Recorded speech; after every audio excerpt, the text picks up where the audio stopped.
Assalamualaikum warahmatullahi wabarakatuh. Selamat pagi, selamat siang, selamat sore atau malam semua mahasiswa yang hari menyimak video ini. Hari ini kita akan melanjutkan kuliah kita tentang manajemen risiko dengan membahas manajemen lini. Manajemen lini ini nanti tentu dikaitkan dengan manajemen risiko. Baik, lalu kita mulai kuliah.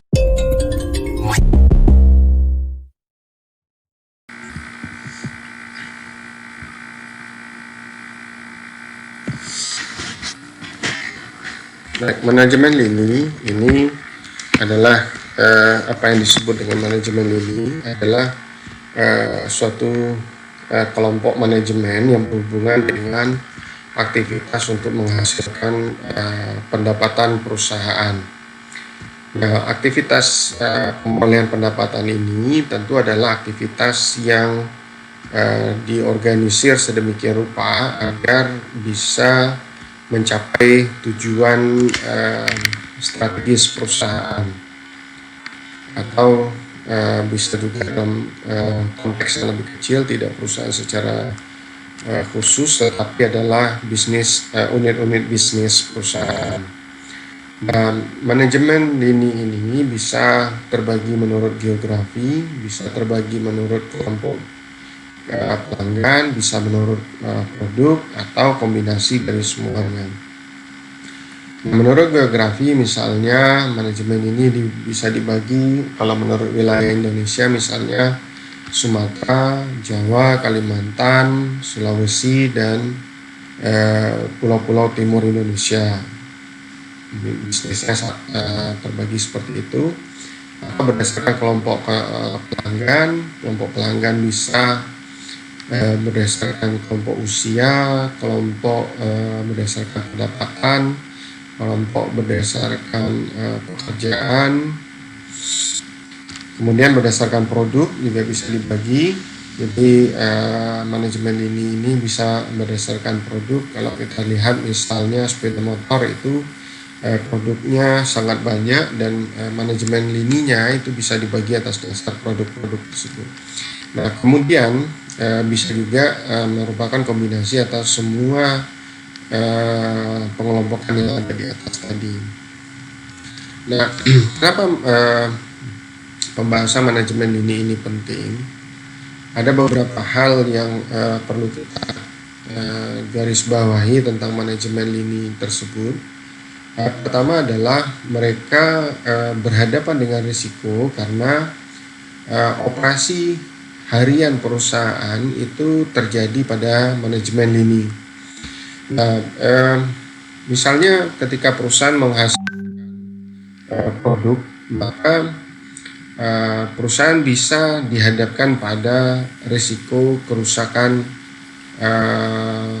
produk yang akan dihasilkan, mulai dari misalnya karena kerusakan bahan baku, kemudian bahan penolong misalnya, kemudian bisa karena terjadinya kekeliruan di dalam proses produksi, misalnya mesin yang tiba-tiba rusak, atau mesin yang tiba-tiba tidak bisa berfungsi dengan sesuai dengan rencana. Kemudian adanya kemungkinan bahwa produk itu menghasilkan produk yang cacat. Nah, kemudian ada risiko yang dihadapi yang berhubungan dengan peristiwa-peristiwa periodik. Misalnya kalau kita lihat sepeda motor saja sebagai contoh, itu bisa dikatakan hampir setiap tahun itu ada satu produk baru yang diluncurkan oleh perusahaan, sehingga terkesan sudah menjadi semacam rutinitas oleh perusahaan untuk meluncurkan produk baru. Nah, kemudian risiko yang lain misalnya berhubungan dengan adanya merger dan akuisisi pada perusahaan atau unit bisnis, kemudian adanya perubahan paket-paket insentif. Nah, perubahan paket insentif ini misalnya berhubungan dengan para tenaga pemasar yang ada di lapangan, yang untuk merangsang mereka atau mendorong mereka melakukan penjualan dengan lebih giat di lapangan, maka mereka biasanya diberikan paket insentif. Nah, kalau insentifnya keliru, maka hasilnya tentu juga tidak optimum. Nah, risiko lain yang dihadapi oleh manajer lini adalah adanya risiko yang disebabkan oleh bencana besar. Nah, bencana ini adalah peristiwa yang tentu tidak diharapkan untuk terjadi, tetapi bisa ketika dia terjadi itu tidak bisa dicegah. Bisa kebakaran hutan, bisa bencana alam, bisa terjadinya gempa, atau seperti yang terjadi sekarang itu adalah pandemi yang disebabkan oleh virus corona ini. Nah, peristiwa seperti itu tentu mempengaruhi manajemen lini perusahaan. Tidak hanya untuk operasi harian, tapi juga peristiwa-peristiwa lain di dalam perusahaan pasti akan terganggu oleh adanya bencana tersebut. Kemudian risiko yang sifatnya juga merusak atau katastrofik itu misalnya adalah tuntutan hukum yang dilayangkan oleh mungkin mantan rekanan atau mantan pelanggan atau pihak lain. Beberapa belas tahun yang lalu misalnya Nestle itu menarik banyak produk mereka karena ada tuntutan hukum yang disampaikan oleh pelanggan mereka atas produk yang dikeluarkan oleh Nestle di Eropa. Beberapa waktu yang lalu juga kalau saya tidak salah ingat itu Honda itu menarik ribuan mobil seri Honda Jazz mereka berbagai seri. Nah, itu karena adanya kerusakan. Nah, kenapa dilakukan hal tersebut? Karena ya telah terjadi kerusakan pada produk mereka, dan untuk menghindari tuntutan hukum mereka melakukan penarikan besar-besaran. Nah, ini tentu merupakan risiko yang dihadapi oleh manajer lini bisnis. Nah, para manajer lini ini adalah orang-orang yang di dalam perusahaan itu berhadapan langsung dengan dua pihak. Yang pertama adalah pelanggan, yang kedua adalah pemasok.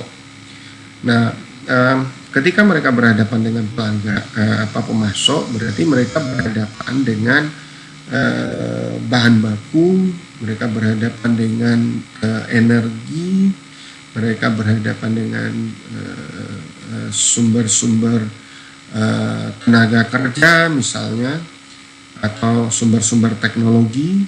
Nah, sementara ketika mereka berhadapan dengan konsumen, mereka berhadapan dengan kelompok masyarakat, bisa perorangan di sini, bisa industri yang mereka hadapi, atau bahkan juga pemerintah yang harus mereka hadapi tersebut.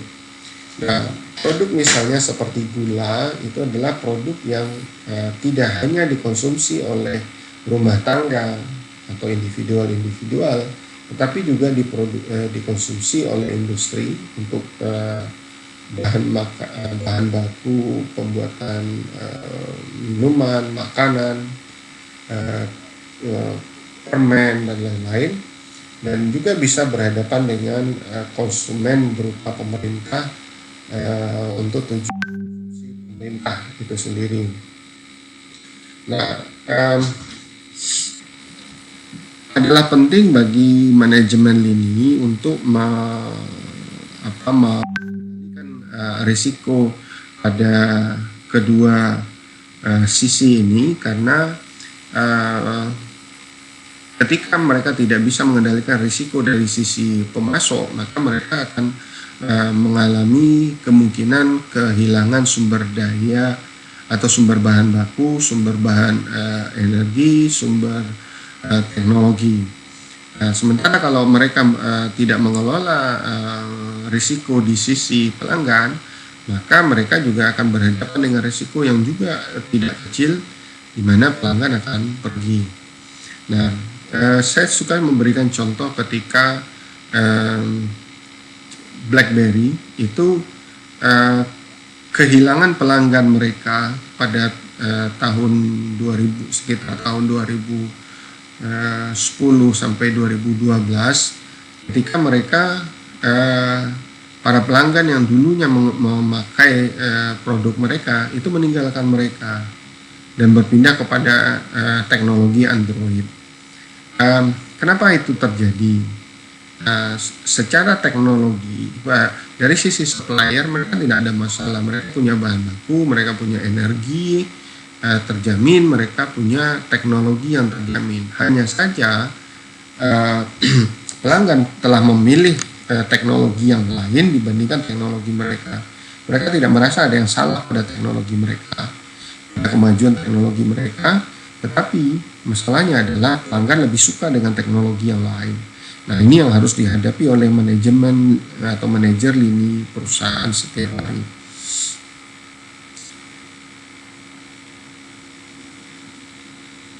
Nah, tugas manajemen lini perusahaan dengan demikian mereka harus bisa menentukan potensi kerugian dan potensi risiko modal agar mereka bisa mengantisipasinya untuk memasukkan ke dalam harga produk agar bisa memberikan rate of return yang optimum bagi perusahaan. Nah, kemudian juga seperti yang kita pahami bahwa risiko itu harus dihadapi oleh perusahaan dan perusahaan harus bisa mengelola risiko tersebut. Di dalam terminologi itu disebut dengan risk acceptance, yaitu seberapa luas perusahaan itu masih bisa beraktivitas di dalam rentang risiko tertentu. Nah, di dalam buku James Lam ini ada 3 bentuk hubungan antara manajemen lini dengan manajemen risiko. Bentuk pertama itu disebut dengan offense versus defense, menyerang dengan bertahan. Nanti akan kita jelaskan, tetapi konsepnya kurang lebih seperti bahwa unit bisnis itu fokusnya pada pemaksimalan pendapatan, sementara manajemen risiko fokus pada pengurangan peminimalisasian kerugian. Kemudian ada bentuk hubungan policy and policing, yaitu membuat kebijakan dan pengawasan, di mana di sini unit-unit bisnis bisa beroperasi di dalam suatu rentang wilayah kebijakan risiko yang sudah ditetapkan oleh manajemen risiko, dan kemudian aktivitas unit-unit bisnis tersebut dimonitor, diaudit, dimonitor menurut risiko, kemudian diaudit dan dicek kepatuhan mereka. Bentuk yang terakhir adalah partnership atau kemitraan. Di sini unit bisnis dan manajemen risiko secara bersama-sama itu melakukan evaluasi dan memecahkan isu-isu manajemen risiko dan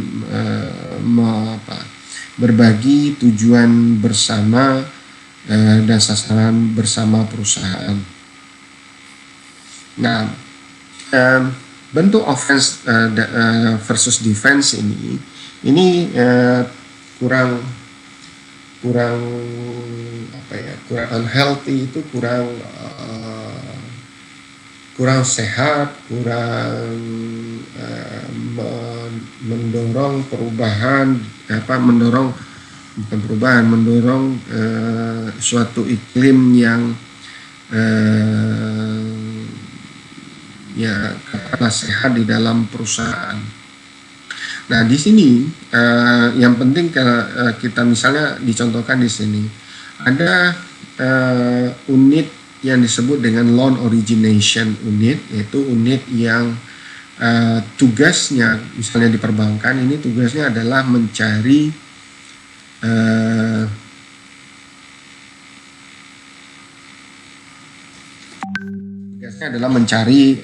pinjaman dari masyarakat. Jadi misalnya di sini adalah suatu unit di dalam bank yang tugasnya adalah menghimpun dana tersebut bisa berbentuk tabungan, bisa berbentuk deposito atau giro. Kemudian ada unit kredit, yaitu unit yang menyalurkan dana kepada masyarakat, dana yang sudah dikumpulkan oleh unit yang mencari dana, maka unit departemen kredit ini adalah unit yang kemudian menyalurkan kredit tersebut. Nah, di sini ada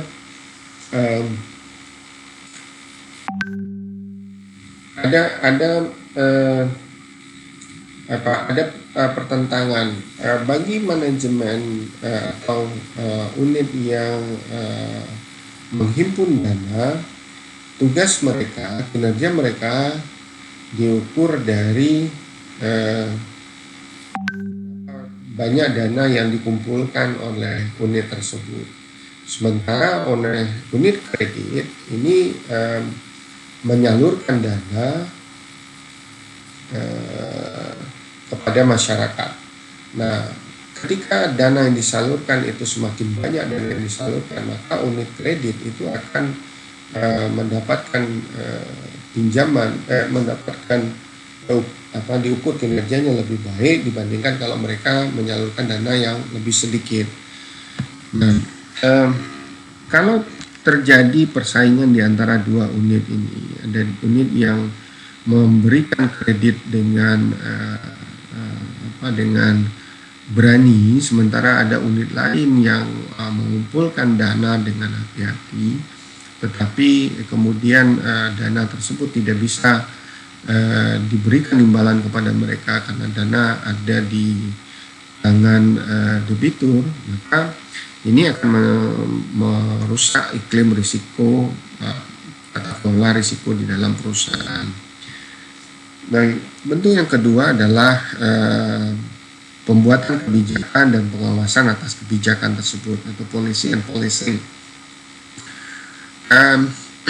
Di bentuk ini unit manajemen risiko, mereka menyusun serangkaian kebijakan dan menetapkan batasan kebijakan. Nah, apa saja yang ada di dalam kebijakan tersebut? Misalnya transaksi, bagaimana suatu transaksi itu bisa disetujui, apa standar minimum untuk pemberian kredit, apa batasan exposure pada risiko, bagaimana kebijakan investasi dan lain-lain. Nah, bagi manajemen ini, sepanjang mereka berada di dalam rentang yang diizinkan tersebut, yang diizinkan di dalam kebijakan ini, polisi ini, maka tidak perlu mereka meminta persetujuan dari pihak yang lebih tinggi. Mereka cukup bekerja di dalam wilayah tersebut. Sepanjang ada di dalam wilayah tersebut, maka mereka tidak akan perlu membuat meminta persetujuan lebih tinggi. Misalnya di perbankan, kalau misalnya kredit katakan sampai dengan kredit sampai dengan 10 miliar, itu seorang manajer cabang itu bisa memutuskan sendiri pemberian kredit tersebut. Nah, tapi untuk kredit di atas 10 miliar katakan, manajer cabang harus mendapat izin dari kantor pusat, atau manajer cabang tidak lagi bisa membuat keputusan, tetapi harus menyerahkannya kepada kepala divisi kredit misalnya. Nah, itu artinya ada wilayah di mana manajemen lini bisa bergerak dengan bebas, tetapi di dalam wilayah di luar wilayah tersebut, mereka harus mendapat izin dari otoritas yang lebih atas di dalam perusahaan mereka. Nah, unit manajemen risiko itu bersama dengan unit yang punya tugas terhadap audit dan kepatuhan, tugas mereka adalah mengecek kebijakan dan apakah batas-batas tersebut telah dipenuhi, dipatuhi, dan kalau ada pelanggaran, ada pengecualian, ada peristiwa yang di luar dari batasan kebijakan, maka mereka akan melaporkan kepada manajemen yang lebih tinggi untuk dibuat keputusan yang lebih tepat.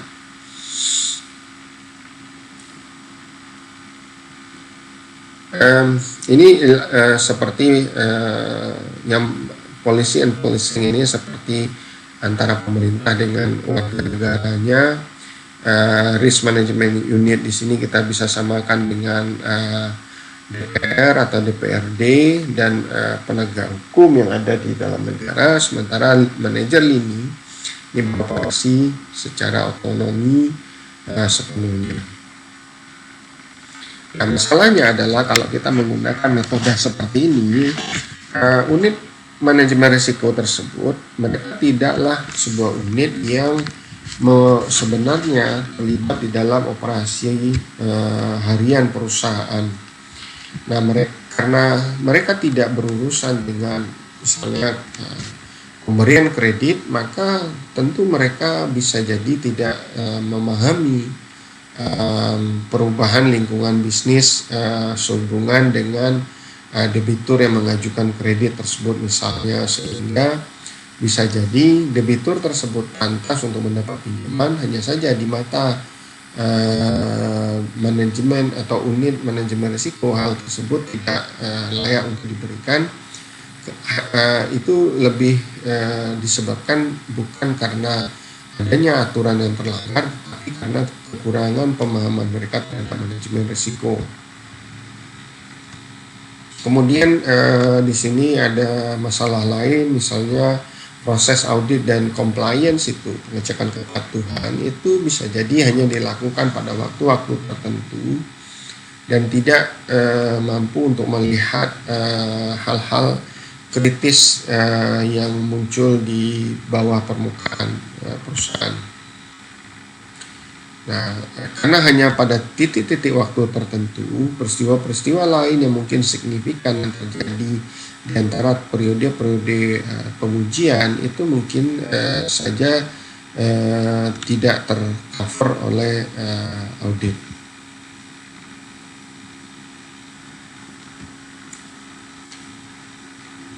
Nah, masalah yang lain misalnya ketidakcocokan antara manajemen lini dengan manajemen risiko, karena biasanya manajemen lini lebih bias terhadap masalah komunikasi dibandingkan dengan unit manajemen risiko.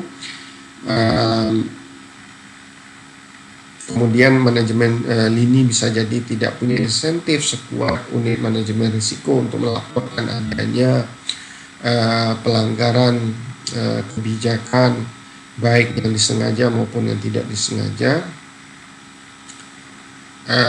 Dan umumnya hanya akan menemui unit manajemen risiko ketika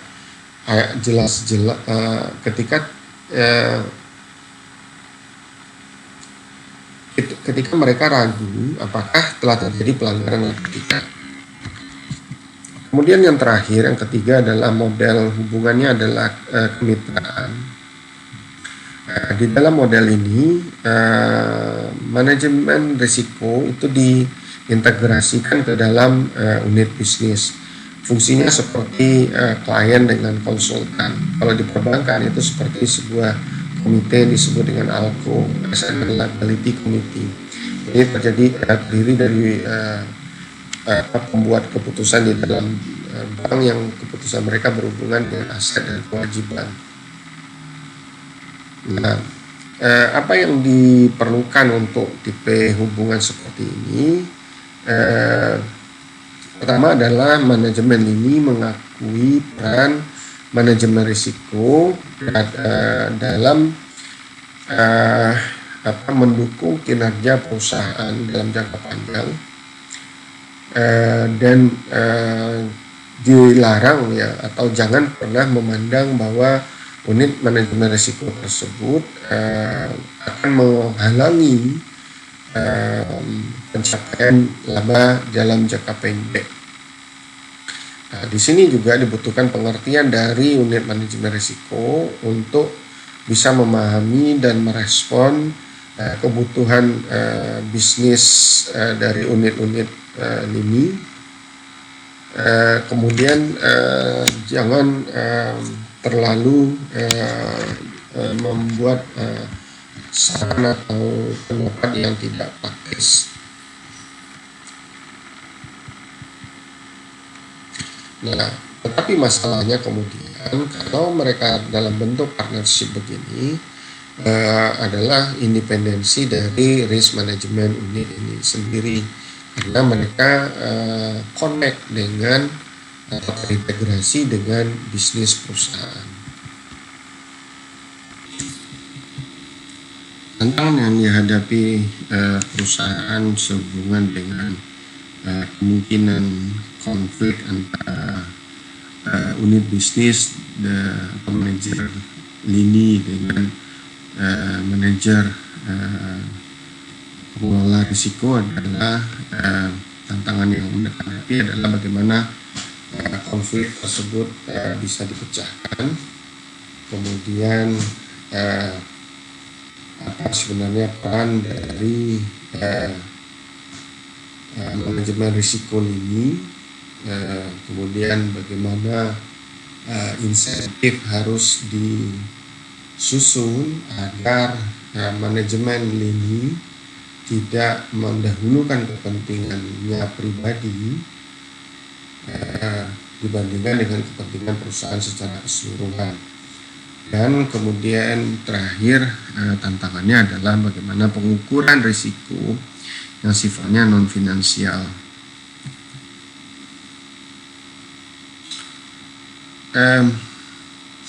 Untuk resolusi konflik yang atau tantangan yang pertama berupa resolusi konflik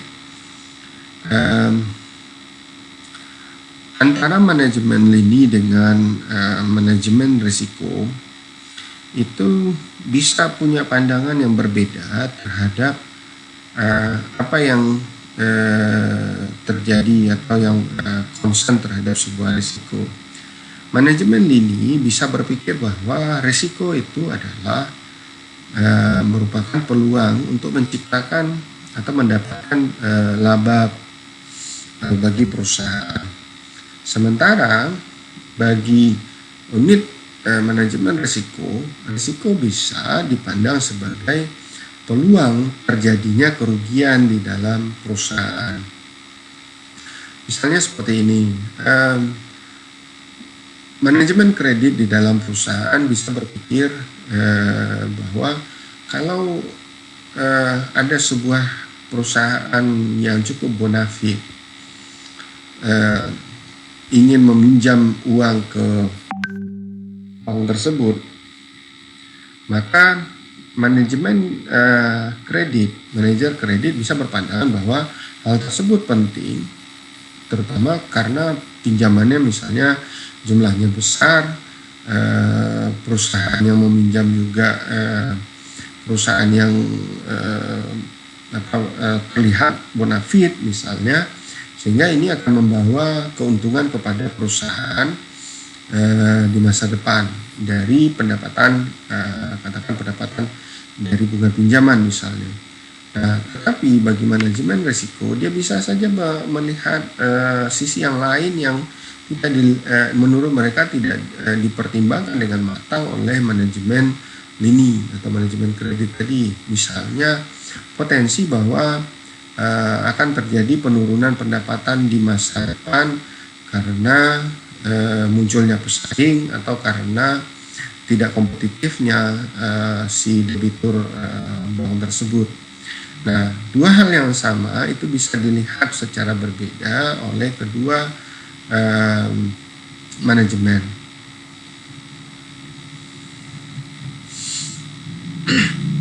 Nah, tentang manajemen risiko lini, Chief Risk Officer bisa ditetapkan pada level perusahaan. Ini biasanya kalau di Indonesia di dalam bank itu disebut dengan direktur kepatuhan. Nah, di bawah direktur kepatuhan nanti akan ada divisi yang disebut dengan divisi manajemen risiko. Lalu nanti akan ada divisi manajemen risiko biasanya sudah unit yang paling rendah. Nah, di bawahnya mungkin saja pada lini bisnis itu ditempatkan lagi seorang manajer yang tugasnya adalah memantau atau mengawasi kemungkinan timbulnya risiko pada unit bisnis tersebut. Nah, line risk manager ini manajer risiko pada lini bisnis itu melapor kepada manajer unit bisnis dan juga bisa melapor kepada corporate CRO atau Chief Risk Officer di dalam perusahaan. Jadi seperti yang tadi ini di level yang bawah ditetapkan lagi sebuah unit atau beberapa unit yang tugasnya adalah untuk melakukan atau mengawasi jalannya manajemen risiko oleh lini. Nah, isu yang lain adalah isu tentang insentif yang diberikan kepada para manajemen lini. Manajemen lini kita tahu bahwa setiap orang di dalam perusahaan itu akan diberi gaji atau kompensasi. Kompensasi yang mereka terima bisa dalam dua bentuk. Ada yang bentuknya tetap, ada yang bentuknya variabel. Nah, bentuk variabel itu berguna untuk memancing setiap karyawan untuk bisa bekerja melebihi standar yaitu yang sesuai dengan gaji. Misalnya setiap tambahan penjualan sekian unit maka akan ada tambahan pendapatan sekian persen dari gaji pokok. Nah, kalau dalam rentang yang lebih tinggi katakan sekian persen sampai sekian persen, nanti akan ada tambahan gaji berikutnya, kompensasi berikutnya. Nah, tujuan pemberian insentif tersebut atau kompensasi yang sifatnya variabel tersebut adalah untuk mendorong para karyawan untuk bekinerja lebih baik. Nah, kalau misalnya itu adalah karyawan pada unit yang menciptakan pendapatan, maka insentif tersebut akan mendorong mereka untuk menghasilkan penjualan lebih banyak dibandingkan tahun sebelumnya atau bulan sebelumnya atau minggu sebelumnya atau dibandingkan dengan teman peer-nya atau sejawatnya di dalam perusahaan. Nah, oleh karena itu mereka berlomba-lomba untuk misalnya melakukan penjualan. Nah, coba Anda perhatikan bagaimana perusahaan-perusahaan leasing itu berlomba-lomba untuk mencari debitur, orang yang mau mereka biayai belanjanya. Kalau dulu hanya untuk sepeda motor, kendaraan beroda 2, 4, tetapi kemudian bisa turun sampai ke belanja untuk keperluan harian seperti piring, kulkas, lemari dan sebagainya. Nah, kalau Anda bekerja sebagai salah seorang tenaga pemasar pada perusahaan seperti itu, Anda pasti akan termotivasi untuk membuat atau memberikan pinjaman kepada lesi Anda sebanyak-banyaknya, karena dengan demikian juga akan menghasilkan pendapatan yang lebih banyak bagi Anda. Nah, makanya di satu sisi seseorang manajer lini di sini akan berusaha untuk mendapatkan pertumbuhan, mengejar pertumbuhan pendapatan, pertumbuhan laba, tetapi di sisi lain ada orang yang akan concern terhadap kualitas pertumbuhan itu. Mereka bukannya anti dengan pertumbuhan, tetapi mereka peduli dengan pertumbuhan yang lebih baik. Nah, oleh karena itu insentif itu menjadi berperan untuk membantu perusahaan meningkatkan penjualan, tetapi juga membantu perusahaan untuk menjaga mereka agar tidak terjerumus pada risiko yang membuat perusahaan menjadi rugi. Nanti akan saya tunjukkan sebuah peraturan dari Otoritas Jasa Keuangan yang berhubungan dengan pemberian kompensasi kepada para pembuat keputusan berisiko di dalam bank agar mereka bisa berhati-hati dalam membuat keputusan.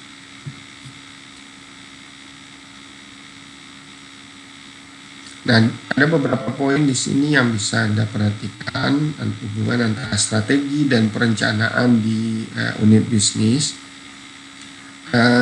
Ada beberapa pertanyaan, misalnya muncul faktor risiko yang mana yang bisa mencegah perusahaan sehingga perusahaan gagal untuk mencapai tujuan utama bisnis mereka. Pertanyaan ini harus bisa dijawab oleh manajemen di dalam perusahaan, karena ini bisa membantu mereka untuk tidak terperangkap pada faktor-faktor yang disebutkan atau teridentifikasi. Nah, setiap tahun misalnya perusahaan menyusun rencana bisnisnya, itu pasti menyertakan faktor-faktor yang mungkin bisa menghalangi perusahaan dari pertumbuhan yang mereka targetkan. Misalnya faktor mereka mungkin bisa saja membaginya menjadi faktor kondisi ekonomi makro, politik, kemudian kondisi persaingan antar perusahaan misalnya. Kemudian kalau faktor tersebut sudah teridentifikasi, bagaimana faktor tersebut bisa diukur dan diawasi, bagaimana risiko tersebut bisa dimitigasi, apakah bisa dimitigasi menggunakan mekanisme internal di dalam perusahaan, apakah dengan menggunakan dengan melakukan transfer risiko keluar dari perusahaan.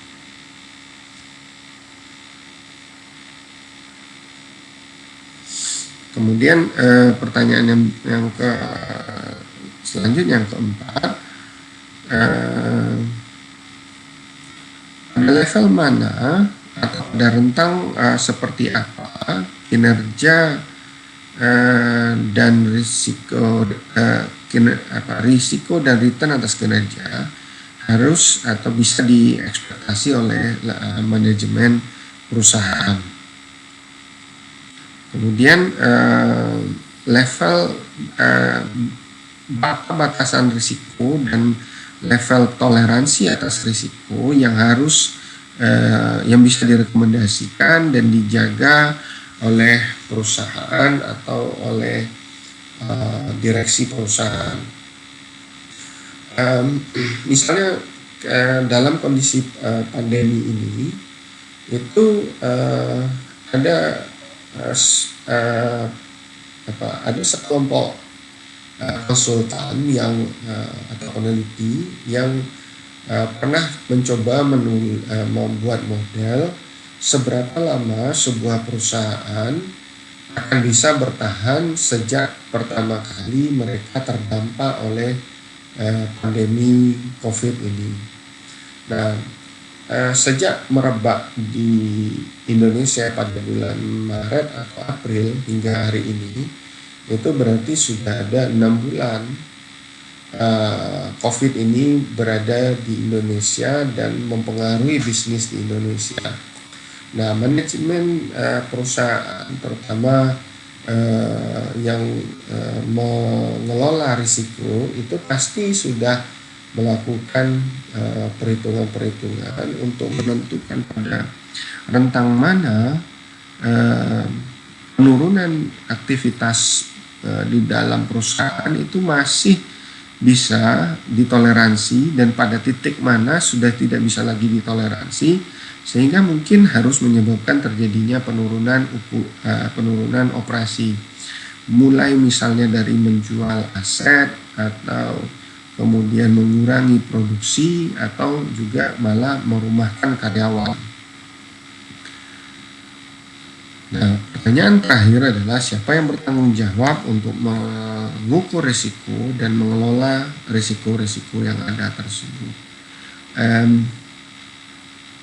Ini relevan kalau di dalam perusahaan itu memang belum digariskan siapa yang mesti berperan untuk mengelola risiko dan seperti tadi apa bentuk hubungan antara manajemen lini dengan manajemen risiko perusahaan.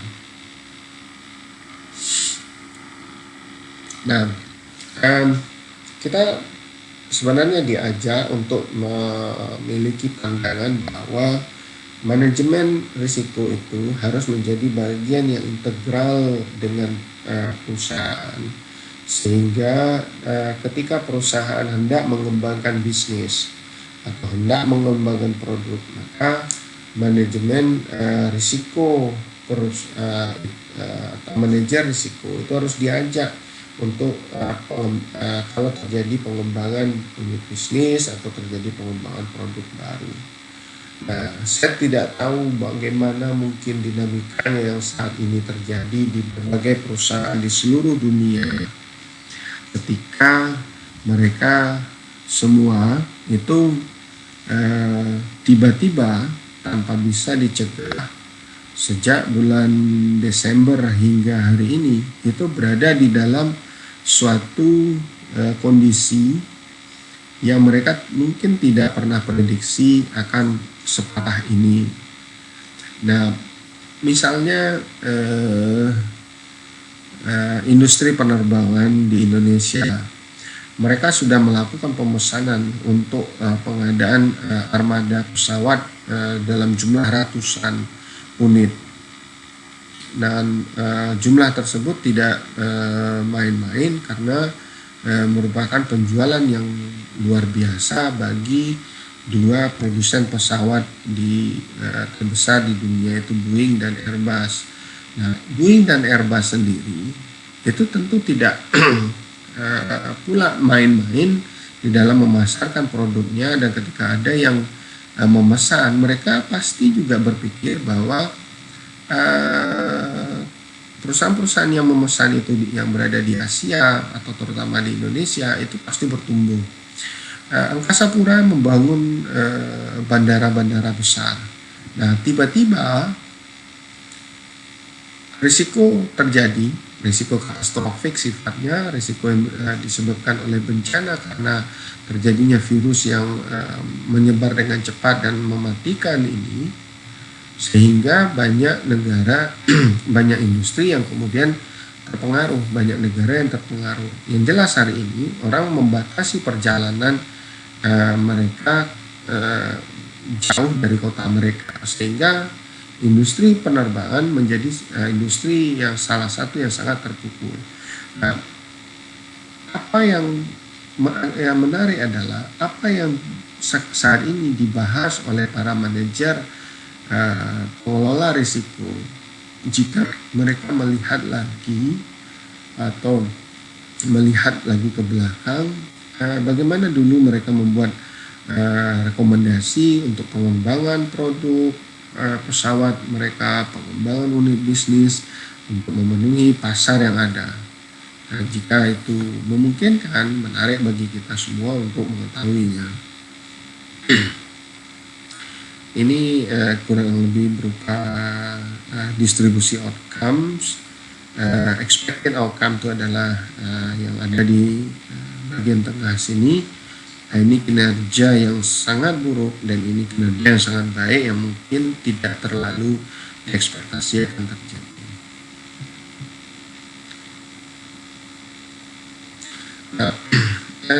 Sehubungan dengan penetapan harga produk, perlu diperhatikan juga adalah bahwa total cost atas risiko itu bisa mengikutkan kemungkinan terjadinya kerugian, baik karena adanya barang yang rusak, adanya kekeliruan, adanya kredit yang tidak bisa ditagih. Kemudian bisa berasal juga dari cost dari kapital ekonomi, cost dari transfer risiko berupa premi asuransi atau cost untuk hedging lindung nilai. Kemudian cost dari manajemen risiko, yaitu misalnya harus menyewa profesional risiko untuk pengelola risiko, menyusun sebuah sistem untuk pemantauan risiko dan lain-lain. Nah, seperti yang tadi disampaikan, laporan manajemen risiko, pengukuran manajemen risiko harus menjadi bagian yang terintegrasi dengan pelaporan bisnis secara keseluruhan. Di industri-industri yang regulasi dengan ketat seperti perbankan, asuransi, dan lembaga keuangan, laporan dan pengukuran risiko itu menjadi pelaporan yang wajib terukur dan dilakukan secara periodik dan menjadi bagian dari laporan bisnis secara keseluruhan.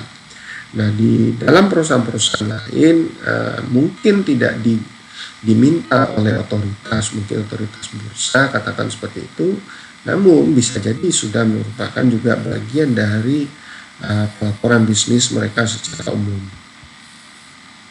Nah, ini ada POJK yang tadi saya sampaikan, POJK nomor 45 tahun 2015. Kita lihat sebentar. Ini adalah POJK tentang penerapan tata kelola dalam pemberian remunerasi bagi bank umum. Ada dua konsep penting di sini yang mungkin bisa menarik bagi Anda, yaitu yang nomor 9 dan 10. Jadi yang pertama adalah malus, dan yang kedua adalah clawback. Malus dan clawback ini bentuknya, mekanismenya berbeda.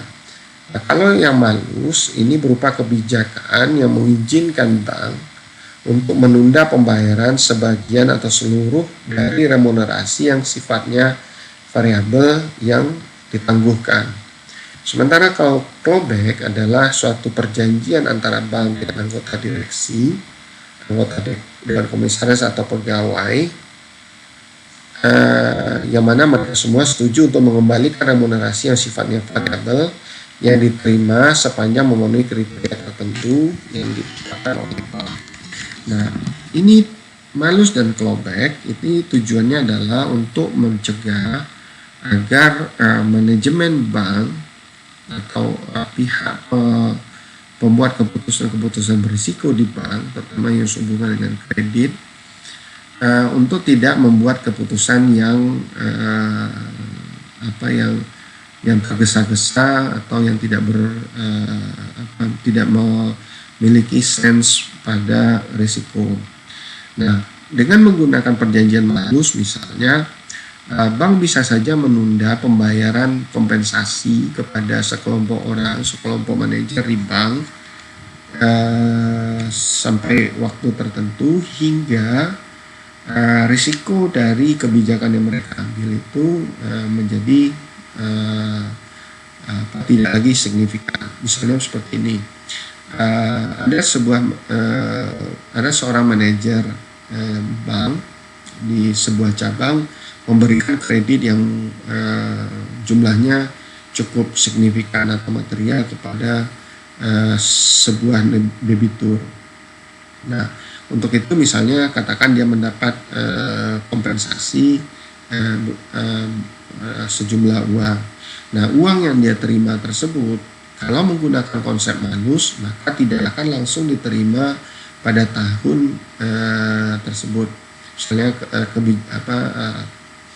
kredit itu diberikan tahun 2019, maka tahun 2020 itu belum akan diterimanya seluruhnya. Katakan ada 100 juta, maka dia tidak akan terima 100 juta penuh, tapi mungkin hanya diberikan 25%. Sementara 75% yang akan ditunda selama 3 tahun, katakan seperti itu. Nah, itu menggunakan malus. Kalau menggunakan clawback, bisa saja kompensasi atau insentif itu yang 100 juta tadi diberikan seluruhnya pada tahun 2020. Setelah tadi 2019 perjanjian yang dibuat, tahun 2020 diberikan. Tetapi kalau misalnya di tahun 2021 kredit itu menjadi macet, maka imbalannya ditarik kembali. Nah, ini dua konsep ini yang ada di POJK 45 tahun 2015 yang bisa Anda ketahui dan mungkin bisa menarik perhatian Anda suatu hari ketika misalnya Anda harus menulis skripsi. Baik, demikian saja pemaparan untuk bab tentang manajemen lini ini, bab ke-6. Mudah-mudahan bisa bermanfaat bagi Anda semua. Demikian saja. Assalamualaikum warahmatullahi wabarakatuh.